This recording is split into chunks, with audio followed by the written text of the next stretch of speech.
بھائی یہ جو عید کی نماز ہے نا، اس کے بارے میں لوگ بہت پوچھ رہے ہیں کہ اگر گورنمنٹ کی طرف سے مسجدوں میں کراؤڈ پر پابندی ہو تو کیا ہم اخفل طریقے سے گھر میں عید کی نماز پڑھ سکتے ہیں؟ گھروں میں عید کی نماز جائز نہیں ہے، نہ جمعہ جائز ہے نہ عید کی نماز جائز ہے، کیونکہ جمعہ اور عید کی نماز کے لیے بیسک شرط جو فقہا بیان کرتے ہیں وہ ہے اذن عام، کھلی اجازت ہو. آپ گھر میں اگر جمعہ پڑھیں دروازہ کھول دیں، سب کو آنے کی اجازت ہے. اور لوگ کہتے ہیں اس کی دلیل کیا ہے؟ بھائی اس کی دلیل یہ کہ جمعہ اور عید یہ شاعر اسلام میں سے ہے، یہ بند کمروں میں نہیں ہوتا. اس سے جمعے اور عید کی ویلیو ختم ہو جاتی ہے. جیسے نبی صلی اللہ علیہ وسلم کے دور میں گاؤں میں کہیں کبھی جمعہ نہیں ہوا. مدینہ کے ارد گرد کے جو گاؤں کے لوگ تھے وہ جمعہ آ کے پڑھتے تھے کہاں؟ مدینہ میں. گاؤں میں نہیں قائم کیا کیونکہ یہ شاعر اسلام میں سے ہے نا. تو اب یہ کیسی اجازت ہے کہ نبی کے دور میں گاؤں کے لوگ شہر میں آ کے پڑھ رہے ہیں اور یہاں شہر کے لوگ اپنے اپنے گھروں میں بند ہو کے پڑھ رہے ہیں؟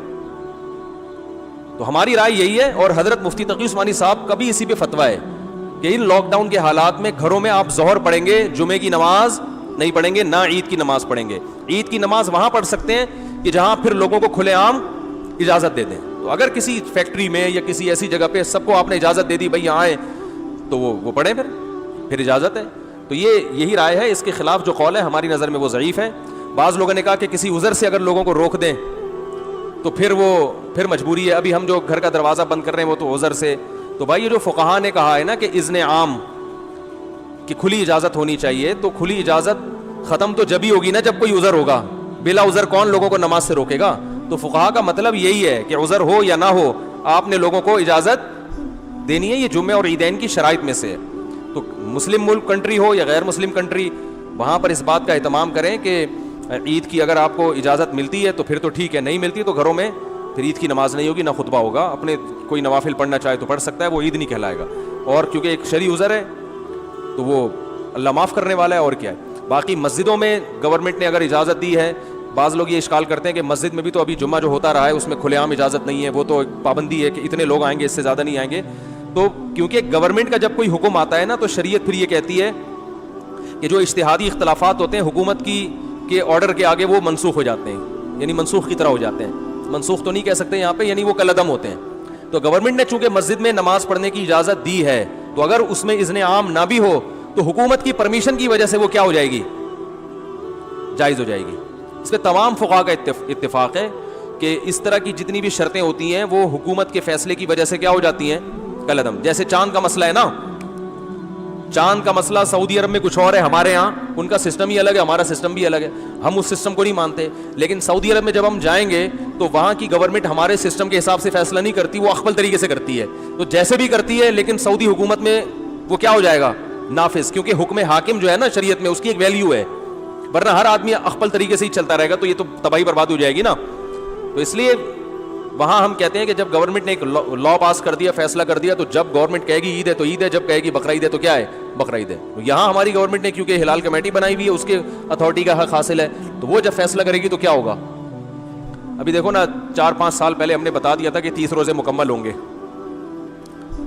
5-6 سال پرانی بات ہے، بلکہ اس سے بھی زیادہ. فلکیات والے کہہ رہے تھے چاند کہیں بھی نظر نہیں آئے گا، 30 روزے پکے ڈھکے. تو ہلال کمیٹی نے اعلان بھی نہیں کیا کہ کل عید ہے، اور 30 روزے ہو گئے، تراویح بھی ہو گئی، ہماری مسجد میں بیان شروع ہو گیا. ایک دم رات کو 10:30 بجے اطلاع آئی کہ کل کیا ہے؟ عید ہے. ہلال کمیٹی نے اپنا فیصلہ واپس لے لیا. اب ہمارا میٹر تو گھوما تھا کہ چاند کہیں دور دور کا بھی نام و نشان نہیں، پتہ نہیں کو نظر کہاں سے آ گیا. لیکن بہرحال ہم نے بھی کیا کیا ہے؟ عید منائی ہے. کیونکہ اب اپنی رائے میں مسلط کروں گا، بھائی میں اس فیصلے کو نہیں مانتا، ہمارے جامع رشید بھی نہیں مانتا. بھائی جامع رشید کوئی گورنمنٹ تھوڑی ہے. تو گورنمنٹ کی طرف سے جو کمیٹی ہے ہلال کمیٹی اتھارٹی، حکومت کی طرف سے اس کو حاصل ہے. تو جب حکومت کوئی فیصلہ کرتی ہے تو وہ فیصلہ آپ کی رائے پر مقدم ہوتا ہے.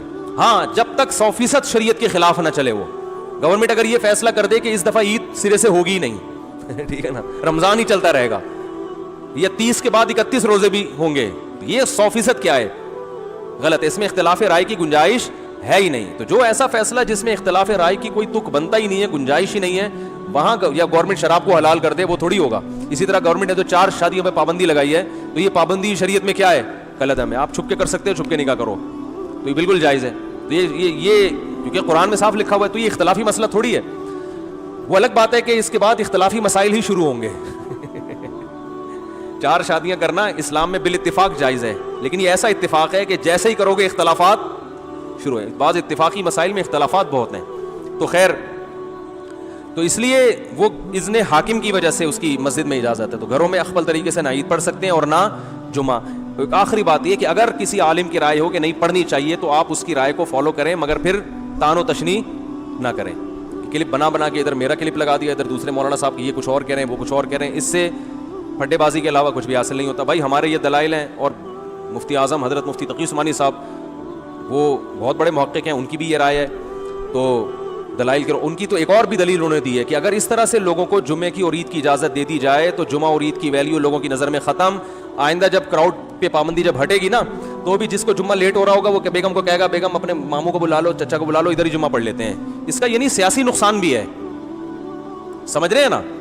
جمعہ پڑھنے میں ذرا تاخیر ہو رہی ہے تو چلو یار ادھر 2-4 بچوں کو کھڑا کیا، خطبہ یاد کرنا کون سا مشکل ہے، دیکھ کے پڑھ لیں گے خطبہ.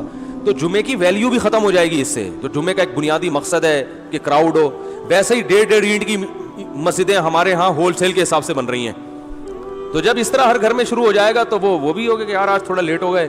شروع میں تو یہ ہوگا کہ آج تھوڑا لیٹ ہو گئے تو ہم گھر میں ہی پڑھ لیں گے. اس کے بعد یہ ہوگا کہ لیٹ نہیں بھی ہوں تو ہم جب گھر میں ہو رہا ہے تو یہ مولانا صاحب کی تقریر جا کے کیوں سنیں، ان کے منہ سے خطبہ کیوں سنیں. ویسے بھی مولانا صاحب سے مسجد میں نمازیوں کو اختلافات تو ہوتے ہیں نا. ابھی تو مجبور ہیں کہ یار جیسے مرضی ہیں جمعہ پڑھنا ہے، جا کے کیا کریں، بعد میں جا کے جو مرضی کر لیں. لیکن جب ذرا سے اختلاف ہوں گے، مولانا صاحب ہر جمعے میں 4 شادیوں پہ بات کرتے ہیں، لہذا ہم اپنا جمعہ الگ پڑھائیں گے. تو یہ شروع ہو جائے گا حساب کتاب، ٹھیک ہے نا. ذرا سے اختلاف پہ ابھی پابندی ہے بھائی، نہیں ہو سکتا. جس نے آنا ہے مسجد آئے، نہیں تو بس ختم. تو یہ مفتی تقی عثمانی صاحب دامت برکاتہم کی رائے یہ ہے کہ یہ سیاستاً بھی کیا ہے، نقصان دہ ہے. لیکن پھر بھی اگر کسی عالم کی رائے ہے، وہ مصر ہے کہ نہیں گھر میں، تو کوئی ان عالم کو فالو کرتا ہے تو ٹھیک ہے. لیکن ایک تو علماء کا احترام کریں، ایک دوسرے پہ کیچڑ نہ اچھالیں. اگر کوئی عالم یہ کہتے ہیں نہیں گھر میں عید پڑھ سکتے ہیں، جمعہ پڑھ سکتے ہیں، تو بہرحال وہ عالم ہیں تو قابل احترام ہے. آپ ان کی رائے سے اگر اختلاف کرتے ہیں تو بھی قابل احترام، اتفاق کرتے ہیں تو بھی قابل احترام. یہ اتنا بڑا مسئلہ نہیں ہے گھر میں جمعہ یا نہ ہونا یا ہونا. لیکن علماء کی شان میں گستاخیاں یا بد کلامیاں یا یہ اس طرح کی چیزیں، یہ زیادہ ہیڈیک ہے، تو یہ صحیح نہیں ہے. اللہ تعالیٰ سمجھنے کی عمل کی توفیق عطا فرمائے.